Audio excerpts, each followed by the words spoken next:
Good morning students. बेटा ਅਸੀਂ 5th chapter start ਕੀਤਾ ਸੀ significant figures.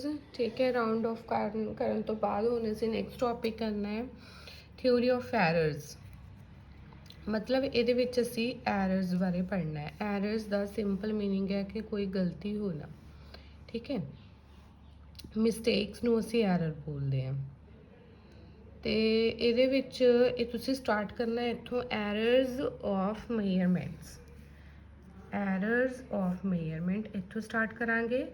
there is only a limit up to which the measurement can be made with a given measuring instrument. This is called the limit of this is called the least count of the instrument for that instrument।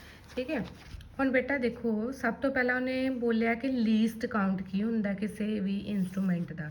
Least count the meaning ਹੁੰਦਾ ਹੈ ਕਿ minimum reading ਕਿਸੇ ਵੀ instrument ਨਾਲ ਜਿਹੜੀ ਤੁਸੀਂ minimum reading ਲੈ ਸਕਦੇ ਹੋ ਉਹਨੂੰ ਅਸੀਂ ਲੀਸਟ ਕਾਊਂਟ ਬੋਲਦੇ ਹਾਂ। ਜਿਸ ਤਰ੍ਹਾਂ ਕਿ ਤੁਸੀਂ ਸਕੇਲ ਲੈਂਦੇ ਹੋ ਨਾ, ਸਕੇਲ ਦੇ ਵਿੱਚ ਠੀਕ ਹੈ 1 ਸੈਂਟੀਮੀਟਰ ਹੈ, 2 ਸੈਂਟੀਮੀਟਰ ਹੈ, 3 ਸੈਂਟੀਮੀਟਰ ਐਂਡ ਸੋ ਔਨ। ਇਹ ਜਿਹੜਾ ਹੈਗਾ ਆ 1 ਸੈਂਟੀਮੀਟਰ, ਇਹਦੇ ਵਿੱਚ ਕਿੰਨੀਆਂ ਲਾਈਨਸ ਨੇ? 10 ਲਾਈਨਸ ਨੇ। ਠੀਕ ਹੈ, ਤੇ ਇਹਦਾ ਲੀਸਟ ਕਾਊਂਟ ਕੀ ਹੋ ਜਾਣਾ 1/10। ਠੀਕ ਹੈ, 0.1 ਸੈਂਟੀਮੀਟਰ ਮਤਲਬ ਮਿਨੀਮਮ ਇਹ ਇੰਨੀ ਰੀਡਿੰਗ ਮੇਜਰ ਕਰ ਸਕਦਾ ਹੈ। ਇਹਨੂੰ ਅਸੀਂ ਕੀ ਕਵਾਂਗੇ? Least count of A scale. ਤੇ ਲੀਸਟ ਕਾਊਂਟ ਦਾ ਕੀ ਮੀਨਿੰਗ ਹੋ ਗਿਆ? ਫਿਰ ਜਿਹੜੀ ਮਿਨੀਮਮ ਰੀਡਿੰਗ ਹੈ ਕਿਸੇ ਵੀ ਇੰਸਟਰੂਮੈਂਟ ਦੁਆਰਾ ਮੇਜਰ ਕੀਤੀ ਗਈ ਮਿਨੀਮਮ ਰੀਡਿੰਗ ਨੂੰ ਅਸੀਂ ਕੀ ਕਵਾਂਗੇ? Least count of that instrument. ਠੀਕ ਹੈ, ਉਸ ਤੋਂ ਬਾਅਦ ਹੁਣ ਅਸੀਂ ਇਹ ਦੇਖਣਾ ਹੈ ਕਿ ਇਹਦੇ ਵਿੱਚ ਜੋ ਐਰਰਸ ਹੈ, ਜਦੋਂ ਤੁਸੀਂ ਰੀਡਿੰਗਸ ਲੈਂਦੇ ਹੋ ਠੀਕ ਹੈ ਉਦੋਂ ਤੁਹਾਡੇ ਕੋਲ ਬਹੁਤ ਸਾਰੀਆਂ ਮਿਸਟੇਕਸ ਹੋ ਜਾਂਦੀਆਂ ਹੈ। ਉਹ ਐਰਰਸ ਕਿਹੜੀਆਂ ਐਰਰਸ ਹੋ ਸਕਦੀਆਂ ਉਹਦੀਆਂ ਅਸੀਂ ਟਾਈਪਸ ਦੇਖਣੀਆਂ। ਠੀਕ ਹੈ, possible types of errors in measurement are. First ਹੈਗੀ ਹੈ constant error. when the result of series of observation are in error by the same amount, that error is called constant error। Constant error जिस तरह for example in measuring the length of cylinder by the vernier caliber whose graduations are faulty, say 1 centimeter on the scale is actually 0.9 centimeter। ठीक है, ਉਹਨੂੰ ਅਸੀਂ ਕੀ ਕਵਾਂਗੇ? Constant error. Constant error ਦਾ ਮਤਲਬ ਹੈ ਕਿ ਜਿਹੜਾ ਤੁਸੀਂ ਇੰਸਟਰੂਮੈਂਟ ਲਿਆ ਨਾ ਜਿਹਦੇ ਨਾਲ ਤੁਸੀਂ ਰੀਡਿੰਗ ਲੈਣੀ ਹੈ ਉਹਦੇ ਵਿੱਚ ਹੀ ਪ੍ਰੋਬਲਮ ਹੈ। ਠੀਕ ਹੈ, ਜਿੱਦਾਂ ਹੁਣ ਕਿ ਉਹਨੇ ਇੱਕ ਵਰਨੀਅਰ ਸਕੇਲ ਲੈ ਕੇ ਐਗਜ਼ਾਮਪਲ ਲਈ ਹੋਈ ਹੈ। ਠੀਕ ਹੈ, ਵਰਨੀਅਰ ਸਕੇਲ ਅਜੇ ਤੁਸੀਂ ਦੇਖਿਆ ਨਹੀਂ ਹੈਗਾ ਨਾ ਲੈਬਸ ਦੇ ਵਿੱਚ। ਅਸੀਂ ਗੱਲ ਕਰ ਲੈਂਦੇ ਹਾਂ ਸਕੇਲ ਦੀ। ਸਕੇਲ ਦੇ ਉੱਪਰ ਦੇਖੋ ਹੁਣ 10 ਲਾਈਨਸ ਹੁੰਦੀਆਂ, 0.1 ਇਹਦਾ ਜਿਹੜਾ ਹੈਗਾ ਉਹ ਲੀਸਟ ਕਾਊਂਟ ਆ ਗਿਆ। 10 ਦੀ ਬਜਾਏ ਅਗਰ ਕਿਸੇ ਇੰਸਟਰੂਮੈਂਟ ਦੇ ਉੱਪਰ ਜਿੱਦਾਂ ਮੰਨ ਲਓ ਕਿ ਸਕੇਲ ਹੈ, ਸਕੇਲ ਦੇ ਉੱਪਰ 9 ਲਾਈਨਸ ਹੋਣ। ਠੀਕ ਹੈ, 1 ਸੈਂਟੀਮੀਟਰ ਦੇ ਵਿੱਚ 9 ਲਾਈਨਸ ਹੋਣ, ਉਹ ਤੁਹਾਡੀ ਗਲਤੀ ਨਹੀਂ ਹੈ। ਉਹ ਜੋ ਸਕੇਲ ਹੈ ਉਹ ਹੀ ਜਿਹੜਾ ਹੈਗਾ ਆ ਉਹ ਪਰਫੈਕਟ ਨਹੀਂ ਹੈ। ਠੀਕ ਹੈ, ਉਹ ਜਿੰਨੀ ਵਾਰ ਵੀ ਤੁਸੀਂ ਰੀਡਿੰਗਸ ਲਓਗੇ ਉਹਦੇ ਨਾਲ ਉਹ 0.9 ਸੈਂਟੀਮੀਟਰ ਹੀ ਰੀਡਿੰਗ ਦਊਗਾ। ਠੀਕ ਹੈ, ਇਹਦਾ ਮਤਲਬ ਹੈਗਾ ਹੈ ਕਿ ਉਹ ਐਰਰ ਜਿਹੜੀ ਆ ਰਹੀ ਹੈ ਤੁਹਾਡੀ ਉਹ ਕੀ ਹੈ? ਉਹ ਕੀ ਆ ਰਹੀ ਹੈ ਬੇਟਾ? ਕਾਂਸਟੈਂਟ ਆ ਰਹੀ ਹੈ। ਠੀਕ ਹੈ, ਕਿਉਂਕਿ ਉਹ ਸਕੇਲ ਦੇ ਕਰਕੇ ਆ ਰਹੀ ਹੈ। ਠੀਕ ਹੈ, ਉਸ ਤਰ੍ਹਾਂ ਦੀ ਐਰਰ ਨੂੰ ਅਸੀਂ ਕੀ ਕਵਾਂਗੇ? Constant error. Second is systematic error। Systematic error is one that always produces an error of same sign। ਮਤਲਬ ਸਿਸਟਮੈਟਿਕ ਐਰਰ ਕਿਹੜੀ ਹੈ ਕਿ ਜਿਹੜੀ ਇੱਕ ਹੀ ਤਰ੍ਹਾਂ ਦਾ ਬਾਰ-ਬਾਰ ਸਾਈਨ ਜਿਹਦੇ ਵਿੱਚ ਆ ਰਿਹਾ ਉਹਨੂੰ ਅਸੀਂ ਸਿਸਟਮੈਟਿਕ ਐਰਰਸ ਕਵਾਂਗੇ। ਜਿਹੜੀ ਸਿਸਟਮੈਟਿਕ ਐਰਰਸ ਹੈਗੀਆਂ ਨਾ ਇਹ ਅੱਗੇ ਫਰਦਰ ਕਈ ਤਰ੍ਹਾਂ ਦੀ ਐਰਰ ਹੁੰਦੀ ਹੈ। ਠੀਕ ਹੈ, ਜਿਸ ਤਰ੍ਹਾਂ ਕਿ ਸਭ ਤੋਂ ਪਹਿਲਾਂ ਹੈਗੀ ਇੰਸਟਰੂਮੈਂਟਲ ਐਰਰ। ਇੰਸਟਰੂਮੈਂਟਲ ਐਰਰ ਮਤਲਬ ਕਿ ਜਿਹੜੀ ਇੰਸਟਰੂਮੈਂਟ ਦੇ ਕਰਕੇ ਆਏਗੀ ਉਹਨੂੰ ਅਸੀਂ ਕੀ ਕਵਾਂਗੇ? Instrumental error. ਠੀਕ ਹੈ, these are inherent errors of the apparatus and measuring instruments used। For example, a zero error of measuring instruments। ਜਿਸ ਤਰ੍ਹਾਂ ਤੁਸੀਂ ਕੋਈ ਇੰਸਟਰੂਮੈਂਟ ਯੂਜ਼ ਕਰਦੇ ਹੋ। ਠੀਕ ਹੈ, ਜਿਸ ਤਰ੍ਹਾਂ ਇੱਕ ਨਾ ਸਾਡੇ ਕੋਲ ਹੈ ਸਕਰੂ ਗੌਜ। ਸਕਰੂ ਗੌਚ ਹੈ ਉਹਦੇ ਵਿੱਚ ਇੱਕ ਲਾਈਨ ਨੂੰ ਦੂਸਰੀ ਲਾਈਨ ਦੇ ਨਾਲ ਪ੍ਰੋਪਰ ਮੈਚ ਕਰਨਾ ਪੈਂਦਾ, ਫਿਰ ਉਸ ਤੋਂ ਬਾਅਦ ਰੀਡਿੰਗ ਸਟਾਰਟ ਕੀਤੀ ਜਾਂਦੀ ਹੈ। ਅਗਰ ਤੁਸੀਂ ਇਸ ਤਰ੍ਹਾਂ ਨਹੀਂ ਕਰਦੇ ਤਾਂ ਉਹਦੇ ਵਿੱਚ ਐਰਰ ਆ ਜਾਂਦੀ ਹੈ। ਇਸ ਤਰ੍ਹਾਂ ਦੀ ਐਰਰ ਨੂੰ ਅਸੀਂ ਕੀ ਕਵਾਂਗੇ? Instrumental errors. ਠੀਕ ਹੈ। ਫਿਰ ਆਬਜ਼ਰਵੇਸ਼ਨਲ ਔਰ ਪਰਸਨਲ ਐਰਰ ਵੀ ਹੋ ਸਕਦੀ ਹੈ। ਆਬਜ਼ਰਵੇਸ਼ਨਲ ਐਂਡ ਪਰਸਨਲ ਐਰਰਸ ਕਿਹੜੀਆਂ ਹੋਣਗੀਆਂ ਕਿ ਜਿਸ ਤਰ੍ਹਾਂ ਕੋਈ ਵੀ ਪਰਸਨ ਰੀਡਿੰਗ ਲੈ ਰਿਹਾ, ਠੀਕ ਹੈ, ਉਹਦੇ ਆਪਣੀ ਪਰਸਨਲ ਮਿਸਟੇਕਸ ਕਰਕੇ ਜੋ ਐਰਰਸ ਹੈਗੀਆਂ ਉਹਨੂੰ ਅਸੀਂ ਆਬਜ਼ਰਵੇਸ਼ਨਲ ਜਾਂ ਪਰਸਨਲ ਐਰਰਸ ਬੋਲਾਂਗੇ। ਫਿਰ errors due to external causes. External causes ਕਿਹੜੇ ਹੋ ਸਕਦੇ ਆ? ਜਿਸ ਤਰ੍ਹਾਂ ਪ੍ਰੈਸ਼ਰ, ਟੈਂਪਰੇਚਰ ਐਂਡ ਵਾਈਡ, ਇਹ ਐਕਸਟਰਨਲ ਕਾਜ਼ਸ ਹੈ। ਟੈਂਪਰੇਚਰ ਦੇ ਇਨਕਰੀਜ਼ ਕਰਨ ਦੇ ਨਾਲ ਕੀ ਹੁੰਦਾ ਹੈ ਕਿ ਜਿਸ ਤਰ੍ਹਾਂ ਕਈ ਐਕਸਪੈਰੀਮੈਂਟਸ ਹੈ ਉਹਦੇ ਵਿੱਚ ਐਕਸਪੈਂਸ਼ਨ ਹੋ ਜਾਂਦੀ ਹੈ ਸਕੇਲ ਦੀ। ਠੀਕ ਹੈ। ਇੱਕ ਐਕਸਪੈਰੀਮੈਂਟ ਹੈ ਉਹਦੇ ਵਿੱਚ ਰਬੜ ਟਿਊਬ ਅਟੈਚ ਕੀਤੀ ਹੋਈ ਸਕੇਲ ਦੇ ਨਾਲ। ਠੀਕ ਹੈ। ਮੰਨ ਲਓ ਕਿ ਰਬੜ ਟਿਊਬ ਹੈ, ਉਹਦੀ ਤੁਸੀਂ ਲੈਂਥ ਮੇਜ਼ਰ ਕਰਨੀ ਹੈ ਸਕੇਲ ਦੇ ਨਾਲ, ਤੇ ਅਗਰ ਟੈਂਪਰੇਚਰ ਇਨਕਰੀਜ਼ ਕਰ ਜਾਂਦਾ ਆ ਤੇ ਉਹ ਜਿਹੜੀ ਰਬੜ ਟਿਊਬ ਹੈ ਉਹ ਵੀ ਕੀ ਕਰ ਜਾਏਗੀ? ਐਕਸਪੈਂਡ ਕਰ ਜਾਏਗੀ ਨਾ। ਇਹਦਾ ਮਤਲਬ ਹੈ ਕਿ ਟੈਂਪਰੇਚਰ ਦੇ ਨਾਲ ਉਹਦੀ ਰੀਡਿੰਗ ਚੇਂਜ ਕਰ ਜਾਏਗੀ। ਇਸ ਤਰ੍ਹਾਂ ਦੀ ਰੀਡਿੰਗ ਜੋ ਐਰਰ ਹੈ ਉਹਨੂੰ ਅਸੀਂ ਕੀ ਬੋਲਾਂਗੇ? Error due to external causes. ਫਿਰ error due to imperfection। imperfection errors ਕਿੱਦਾਂ ਦੀ ਹੈ ਕਿ ਜਿਸ ਤਰ੍ਹਾਂ sometimes even when you know the nature of the error it cannot be eliminated due to imperfection in the experimental arrangement। ਜੋ error ਤੁਹਾਡੇ experimental arrangement ਕਰਕੇ ਆਉਂਦੀ ਹੈ ਉਹਨੂੰ ਅਸੀਂ ਕੀ ਕਵਾਂਗੇ? Errors due to imperfection।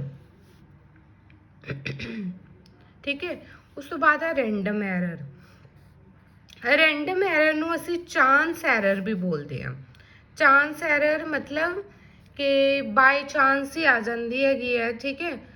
ਕਿ ਪਹਿਲੀ ਵਾਰ ਤੁਸੀਂ ਰੀਡਿੰਗ ਲਈ, ਤੁਹਾਡੀ ਰੀਡਿੰਗ ਕੁਝ ਹੋਰ ਆ ਗਈ, ਦੂਸਰੀ ਵਾਰ ਰੀਡਿੰਗ ਲਈ ਕੁਝ ਹੋਰ ਆ ਗਈ, ਤੀਸਰੀ ਵਾਰ ਰੀਡਿੰਗ ਲਈ ਕੁਝ ਹੋਰ ਆ ਗਈ। ਇਸ ਤਰ੍ਹਾਂ ਦੀ ਐਰਰ ਨੂੰ ਅਸੀਂ ਬੋਲਾਂਗੇ ਰੈਂਡਮ ਐਰਰ। ਠੀਕ ਹੈ।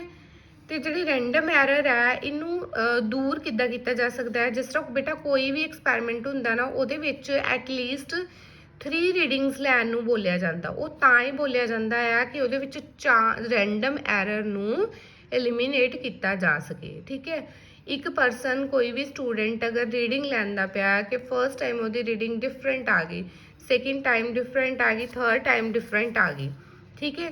ਤੇ ਫਿਰ ਇਸ ਤਰ੍ਹਾਂ ਦੀ ਐਰਰ ਨੂੰ ਐਲੀਮੀਨੇਟ ਕਰਨ ਲਈ ਸਾਡੇ ਕੋਲ ਕੀ ਮੈਥਡ ਹੈ? ਸਪੋਜ਼ ਅਸੀਂ ਕਿਸੇ ਸਟੂਡੈਂਟ ਨੇ 3 ਰੀਡਿੰਗਸ ਲਈ, ਪਹਿਲਾਂ 1 ਸੈਂਟੀਮੀਟਰ ਆ ਗਈ, ਫਿਰ 2 ਸੈਂਟੀਮੀਟਰ ਆ ਗਈ, ਫਿਰ ਉਸ ਤੋਂ ਬਾਅਦ 3 ਸੈਂਟੀਮੀਟਰ ਆ ਗਈ। ਠੀਕ ਹੈ। ਤਿੰਨੋਂ ਵਾਰ ਡਿਫਰੈਂਟ ਆ ਗਈ ਨਾ, ਇਹ ਰੈਂਡਮ ਐਰਰ ਹੈ। ਠੀਕ ਹੈ। ਹੁਣ ਇਹਨੂੰ ਅਸੀਂ ਐਲੀਮੀਨੇਟ ਕਰਨਾ ਕੀ ਕਰਾਂਗੇ? ਇਹਦਾ ਮੀਨ ਲੈ ਲਓ। ਮੀਨ ਕੀ ਆਏਗਾ ਜਾਂ ਇਹਦਾ ਐਵਰੇਜ ਕੀ ਆਏਗਾ? 1 + 2 + 3 ਡਿਵਾਈਡਡ ਬਾਈ ਕਿੰਨੀਆਂ ਰੀਡਿੰਗਸ ਲਈਆਂ? ਅਸੀਂ 3 ਰੀਡਿੰਗਸ ਲਈਆਂ। ਠੀਕ ਹੈ। ਕਿੰਨਾ ਆ ਗਿਆ? 6 ਡਿਵਾਈਡਡ ਬਾਈ 3 2 ਸੈਂਟੀਮੀਟਰ। ਇਹ ਦੀ ਜੋ ਹੈਗੀ ਹੈ ਉਹ ਆ ਗਈ ਵੈਲਿਊ। ਠੀਕ ਹੈ। Exact value. ਜਿੱਦਾਂ ਹੁਣ ਇਹਦੇ ਵਿੱਚ ਉਹਨੇ ਦੱਸਿਆ n ਰੀਡਿੰਗਸ ਲਈਆਂ, ਉਸ n ਰੀਡਿੰਗਸ ਲਈਆਂ, ਉਹ ਸਾਰੀਆਂ ਰੀਡਿੰਗਸ ਨੂੰ ਐਡ ਕਰਕੇ ਤੁਸੀਂ ਡਿਵਾਈਡ ਕਰ ਦੇਣਾ n ਦੇ ਨਾਲ। ਠੀਕ ਹੈ। ਇੱਥੇ ਮੈਂ 3 ਰੀਡਿੰਗਸ ਲਈਆਂ ਹੋਈਆਂ। ਠੀਕ ਹੈ। ਤਿੰਨਾਂ ਨੂੰ ਐਡ ਕਰਕੇ 3 ਤੇ ਡਿਵਾਈਡ ਕਰ ਦਿਓ ਤੇ ਤੁਹਾਡਾ ਆਨਸਰ 2 ਆ ਜਾਣਾ। ਉਹ ਐਗਜ਼ੈਕਟ ਵੈਲਿਊ ਆਏਗੀ ਉਹਦੀ। ਠੀਕ ਹੈ। ਉਸ ਤੋਂ ਬਾਅਦ ਤੁਹਾਡੇ ਕੋਲ ਹੁੰਦੀ ਹੈ ਕੁਝ ਗ੍ਰੋਸ ਐਰਰਸ ਔਰ ਮਿਸਟੇਕਸ। ਠੀਕ ਹੈ। ਇਹਦੇ ਵਿੱਚ ਸਭ ਤੋਂ ਪਹਿਲਾਂ ਆਉਂਦਾ neglect the source of error. This type of gross error results due to the negligible towards the source error. For example, by plotting the field of a magnet, improper setting of magnet along NS lines, presence of magnetic material in the vicinity of the magnet. ਇਹਦੇ ਵਿੱਚ ਕੀ ਹੁੰਦਾ ਹੈ ਕਿ ਅਗਰ ਤੁਸੀਂ ਕੋਈ ਵੀ experiment ਕਰਨ ਜਾ ਰਹੇ ਹੋ ਤੇ ਤੁਸੀਂ ਆਪਰੇਟਰਸ ਦੀ ਪ੍ਰੋਪਰ ਸੈਟਿੰਗ ਨਹੀਂ ਕਰਦੇ, ਉਸ ਟਾਈਮ ਤੇ ਜੋ ਤੁਹਾਡੇ ਕੋਲ ਐਰਰ ਆਏਗੀ ਉਹਨੂੰ ਅਸੀਂ ਸੋਰਸ ਐਰਰ ਬੋਲਦੇ ਹਾਂ। ਠੀਕ ਹੈ।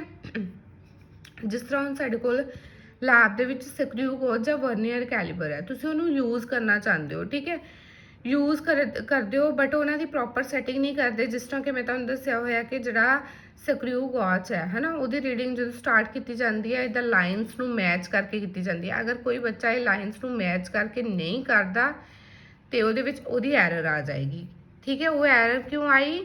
ਕਿਉਂਕਿ ਤੁਸੀਂ ਨਗਲੈਕਟ ਕੀਤਾ, ਸੋਰਸ ਦੀ ਜਿਹੜੀ ਸੈਟਿੰਗ ਸੀ ਉਹਨੂੰ ਨਗਲੈਕਟ ਕੀਤਾ, ਇਸ ਕਰਕੇ ਇਹ ਐਰਰ ਆਈ। ਠੀਕ ਹੈ। ਸੈਕਿੰਡ ਹੈ ਰੀਡਿੰਗ ਆਫ ਇੰਸਟਰੂਮੈਂਟ ਇਨਕੋਰੈਕਟਲੀ।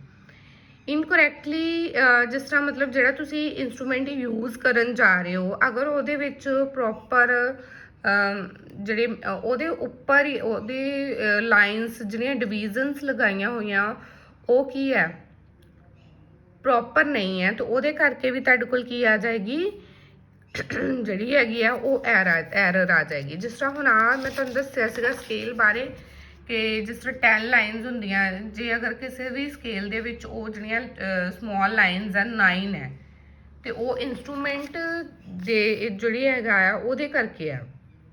ਉਹ ਜਿੰਨੀ ਵਾਰ ਮਰਜ਼ੀ ਤੁਸੀਂ ਰੀਡਿੰਗਸ ਲਓਗੇ ਤੁਹਾਡੇ ਕੋਲ ਉਹਦੀ ਰੋਂਗ ਰੀਡਿੰਗ ਹੀ ਆਏਗੀ। ਠੀਕ ਹੈ। ਜਿਸ ਤਰ੍ਹਾਂ ਦੱਸਿਆ ਕਿ sometimes over a meter scale 1 centimeter is divided into 20 parts instead of 10 parts। ਠੀਕ ਹੈ, ਤੇ ਇਹਦੇ ਵਿੱਚ ਕੀ ਹੋਏਗਾ ਕਿ ਤੁਹਾਡੀ ਬਾਰ-ਬਾਰ ਮਿਸਟੇਕਸ ਆ ਜਾਏਗੀ। ਠੀਕ ਹੈ, ਇਹਦੇ ਵਿੱਚ ਸਿਰਫ ਤੁਸੀਂ ਇੰਨਾ ਲਿਖਣਾ ਹੈ ਕਿ metre scale 1 centimeter is divided into 20 parts instead of 10 parts। ਠੀਕ ਹੈ, ਤੇ ਇਹ ਜਿਹੜੀ ਤੁਹਾਡੇ ਕੋਲ ਰੀਡਿੰਗ ਆਏਗੀ ਇਹ ਕਿਹਦੇ ਕਰਕੇ ਆਏਗੀ, ਇਹ ਇੰਸਟਰੂਮੈਂਟ ਕਰਕੇ ਆਏਗੀ। ਥਰਡ ਹੈਗਾ improper recording of reading. Improper recording of reading ਮਤਲਬ ਕਿ ਕੋਈ ਬੱਚਾ ਅਗਰ ਰੀਡਿੰਗ ਲੈ ਰਿਹਾ ਹੈ ਤੇ ਉਹ ਜਿਹੜੀ ਰਿਕਾਰਡ ਕਰ ਰਿਹਾ ਰੀਡਿੰਗਸ ਉਹ ਕੀ ਹੈ, ਰੋਂਗ ਕਰ ਰਿਹਾ ਹੈ। ਕਿ ਉਹਦੀ ਮੰਨ ਲਓ ਕਿ ਰੀਡਿੰਗ ਆ ਰਹੀ ਹੈ 23.1, ਉਹ ਰਿਕਾਰਡ ਲਿਖੀ ਗਲਤ ਰਿਹਾ ਆਪਣੀ ਕਾਪੀ ਦੇ ਉੱਪਰ 21.3 ਲਿਖ ਰਿਹਾ, ਤੇ ਉਹ ਕੀ ਆ ਗਿਆ, ਉਹਦੀ ਆਪਣੀ ਗਲਤੀ ਕਰਕੇ ਆਇਆ, ਉਹਨੇ ਖੁਦ ਰਿਕਾਰਡ ਗਲਤ ਕੀਤਾ ਹੋਇਆ। ਠੀਕ ਹੈ, ਇਹ ਆ ਇਹਦੀਆਂ ਟਾਈਪਸ ਆਫ ਐਰਰਸ।